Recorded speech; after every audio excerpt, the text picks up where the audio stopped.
কিমান ভুল কৰে তেওঁ এজনী যিয়ে সুখত থকা নাযায় আজিলৈকে মোক কাম কৰা নাই জীয়েকৰ নাতি হ'ব নাতিয়েকে ককা বুলি মাতিব ককাকৰ ঘৰলৈ গ'লে বাটত ৰৈ থাকিব কিন্তু এই 10 বছৰে গৰ্ভত কিমান যে সন্তান নষ্ট কৰিলো তেওঁ দেউতা হ'লে বোলে ষ্টেটাছ ব্ৰেক হ'ব ৰাতি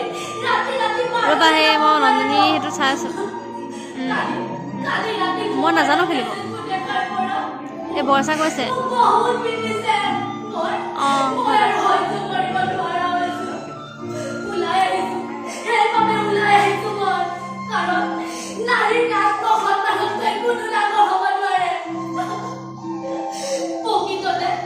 প্ৰকৃততে